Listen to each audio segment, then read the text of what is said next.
Hai guys, bertemu kembali dengan kami Radio Movie. Kali ini kami akan menceritakan alur urut dan detail film Psychokinesis atau Yomyok yang dirilis tahun 2018. Film ini bercerita tentang seorang ayah bernama Shin Suk-hong yang tiba-tiba menjadi superhero karena minum dari mata air yang tercemar limbah meteor jatuh. Suk-hong memiliki seorang putri bernama Shin Lumi yang berjualan ayam goreng. Lumi kesal pada ayahnya yang kabur dari rumah ketika dia berusia 10 tahun. Pada akhirnya ayah dan anak ini akan bekerja sama menghadapi polisi, preman, dan buruh perusahaan konstruksi yang akan menggusur kompleks mereka. Cerita dimulai ketika Lumi diwawancarai stasiun TV perihal boomingnya kedai ayam miliknya. Lumi menceritakan metode memasaknya. Lumi juga menceritakan bahwa dia dan ibunya bekerja keras sejak ayahnya kabur dari rumah. Malam harinya kedai ayam Lumi diserang sekelompok orang dengan helm proyek. Para penyerang ini adalah buruh proyek konstruksi yang meneror warga yang menolak penggusuran. Lumi diseret keluar kedai. Sesaat kemudian ibu Lumi tiba di lokasi kedai mereka. Ketika melihat anaknya diseret dan dia dilarang mendekat, ibu Lumi memacu mobilnya untuk menabrak kerumunan tersebut. Para buruh berhasil menghindari mobil dan ibu Lumi akhirnya menabrak tembok. Ibu Lumi ditarik paksa dari mobil sehingga kepalanya terbentur trotoar. Ibu Lumi kritis dan akhirnya meninggal di rumah sakit. Pada saat bersamaan ayah Lumi meminum air yang tercemar meteor jatuh.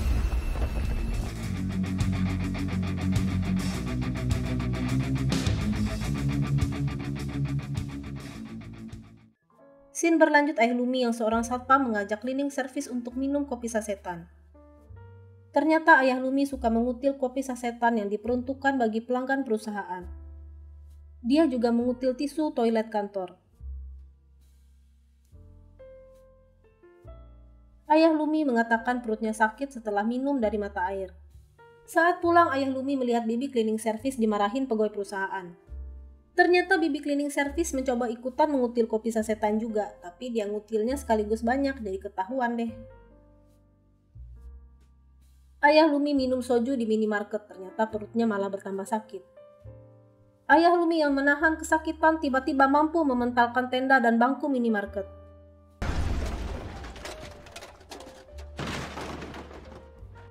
Karena dikira mengamuk karena mabuk, ayah Lumi disuruh pulang oleh pemilik minimarket. Sampai di kosnya, ayah Lumi yang kepengen ngerokok kaget dan heran karena karet gas tiba-tiba terbang ke tangannya. Dalam kebingungannya, ayah Lumi mendapat telepon dari anaknya bahwa ibunya meninggal.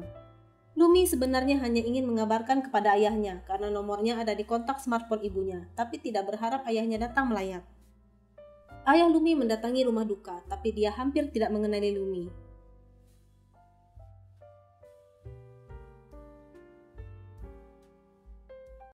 Tiba-tiba datang sekelompok ormas yang menyebabkan ibu Lumi meninggal.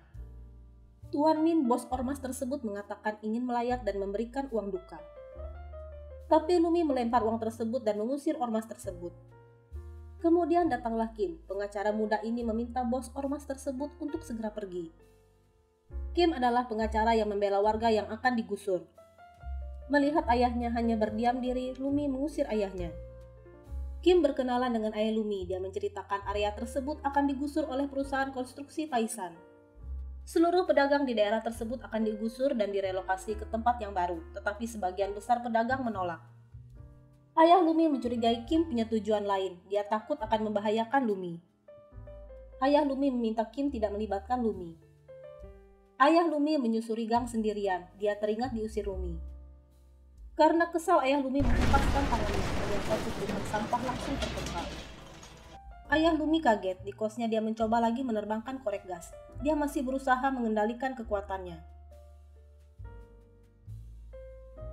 Sepulangnya dari proses kremasi ibunya, Lumi langsung berkumpul dengan warga untuk membahas rencana perlawanan.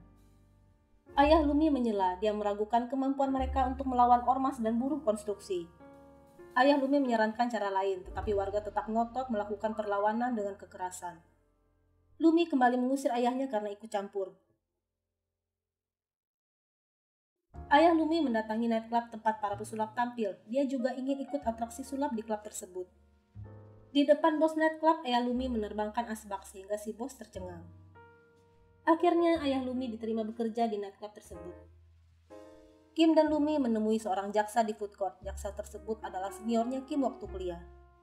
Jaksa tersebut mengatakan walaupun hasil otopsi ibu Lumi keluar, akan sulit menuntut perusahaan konstruksi tersebut karena tidak ada bukti yang kuat. Rekaman dari mobil yang parkir di sekitar TKP pun sudah dihapus oleh ormas suruhan perusahaan tersebut. Ketika Lumi pulang, para warga sedang mempersiapkan barikade untuk menghadang ormas dan buruh konstruksi. Ayah Lumi mengajak Lumi berbicara empat mata. Ayah Lumi bermaksud mengajak Lumi pergi dari lingkungan tersebut. Ayah Lumi juga berjanji akan memuliakan Lumi. Dia juga menunjukkan kemampuan superhero-nya. Lumi menyuruh ayahnya berhenti beratraksi. Dia malah marah pada ayahnya. Lumi masih mempermasalahkan tentang kepergian ayahnya dari rumah dan tidak pernah kembali. Ayah Lumi menceritakan penyebabnya adalah karena salah investasi sehingga berhutang sangat banyak. Ayah Lumi berpendapat kalau tidak bercerai, Lumi dan ibunya akan semakin menderita. Lumi memutuskan tetap tinggal dan mempertahankan lingkungan tersebut. Lumi juga meminta ayahnya jangan melakukan tugas seorang ayah karena sudah terlambat. Ormas dan buruh konstruksi mendatangi kompleks mereka sambil membawa alat pemukul. Sebagian warga bertahan dan para wanita memanggil polisi. Karena dilempari botol oleh warga, para buruh menyerang mereka.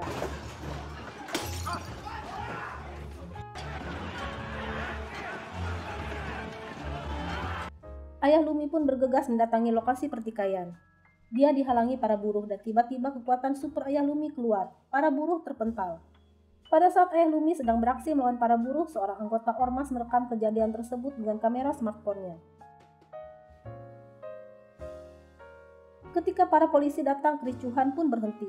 Mereka semua dibawa ke kantor polisi. Kedua belah pihak pun akhirnya saling mengadu. Kelompok ormas berdalih mereka datang dengan damai, tapi dilempari botol duluan. Sementara kelompok warga korban gusuran mengaku diserang pakai pentungan besi, sehingga beberapa warga terluka. Kelompok ormas juga memperlihatkan bukti video Ayah Lumi. Polisi tersebut tidak menganggap bahwa aksi Ayah Lumi adalah bukti yang kuat. Dia mungkin tidak percaya adanya tenaga dalam. Polisi yang kebingungan pun akhirnya memaksa dua kelompok itu untuk berdamai. Untuk mencegah serangan ormas dan buruh, malam itu Ayah Lumi beraksi lagi membuat barikade dari banyak benda, sampah besi, dan kendaraan. Tampaknya Ayah Lumi semakin kuat, semakin fokus, dan bisa mengendalikan kekuatan supernya. Para warga terkagum-kagum dan mereka berpikir bakat Ayah Lumi bisa mendatangkan uang. Tapi Ayah Lumi hanya menginginkan bakat untuk menjadi ayah. Warga yang ingin Lumi akur dengan ayahnya menyuruh mereka makan berdua. Lumi sempat menolak karena alasan sibuk, tapi akhirnya Ayah Lumi tetap mengikuti Lumi dari belakang. Mereka akhirnya makan berdua. Lumi melunak terhadap ayahnya. Dia khawatir ayahnya sakit apabila terlalu sering menggunakan kemampuan supernya. Scene berpindah ketika Tuan Min, bos ormas, dipanggil menemui direktur perusahaan konstruksi, yaitu seorang wanita bernama Hong Sang-mo yang galak sekaligus drama queen. Sudah senang-senang karena dilayani bak raja, ternyata bos ormas tersebut malah dipukuli oleh centeng perusahaan. Dia dipukuli karena gagal menggusur warga di lokasi konstruksi. Direktur Hong malah berlagak sedih seperti drama queen dan merekam suaranya, seperti sedang memantapkan latihan akting.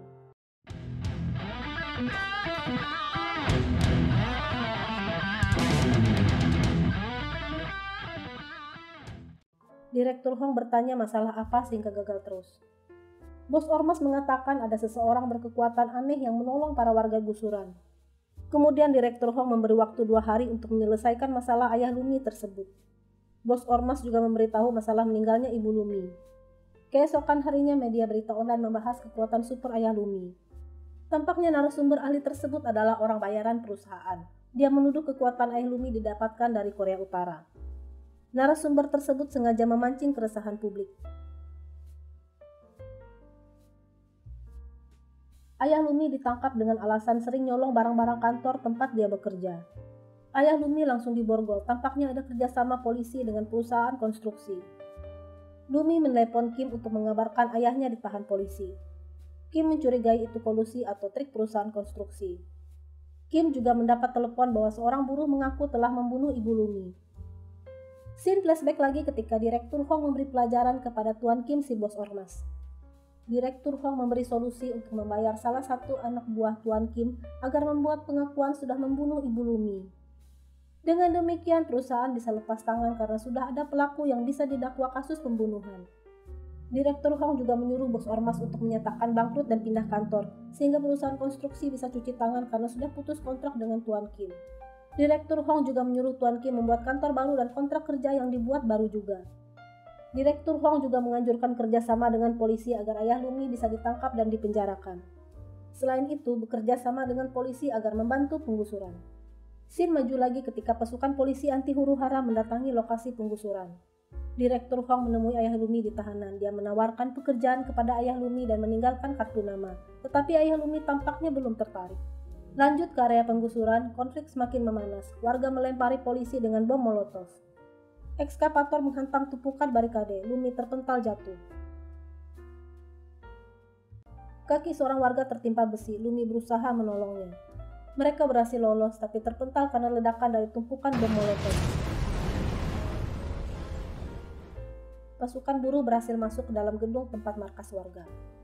Lumi menyuruh warga segera naik ke atap gedung. Setelah bertemu Direktur Hong, ayah Lumi dibawa kembali ke ruang tahanan, tetapi sekilas dia melihat kerusuhan kompleks penggusuran di TV. Ayah Lumi menerbangkan ponsel salah satu polisi. Dia melihat berita kerusuhan dengan jelas. Merasa harus menyelamatkan putrinya, ayah Lumi kabur dari penjara.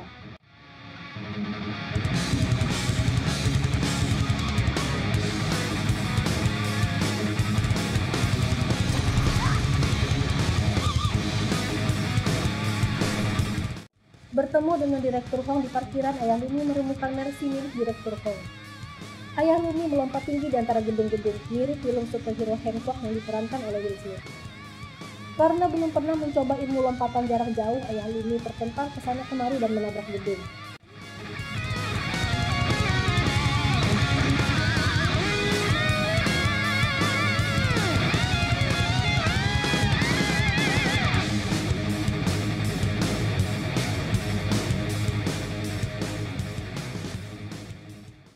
Polisi anti huru-hara diangkat dengan derek ke puncak gedung. Ayah Lumi tiba di lokasi konflik. Dia berhasil menyelamatkan warga yang jatuh dari gedung. Ternyata tidak cuma melompat jarak jauh, ayah Lumi seketika berhasil juga menguasai ilmu terbang. Ketika hendak menyelamatkan Lumi di puncak gedung, ayah Lumi terpental ke dalam gedung karena menabrak boks besi polisi. Bertemu sekelompok buruh, ayah Lumi menghajar mereka semua.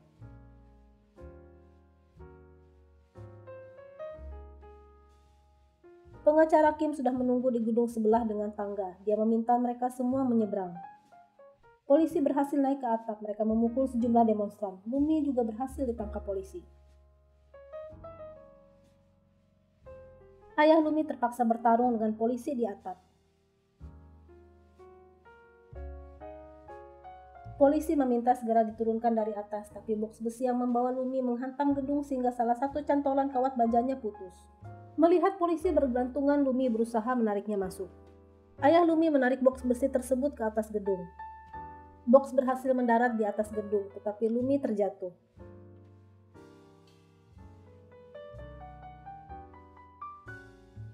Sempat terkesima beberapa saat, ayah Lumi segera melompat untuk menyelamatkan putrinya. Ayah Lumi berpesan kepada Kim agar menjaga Lumi.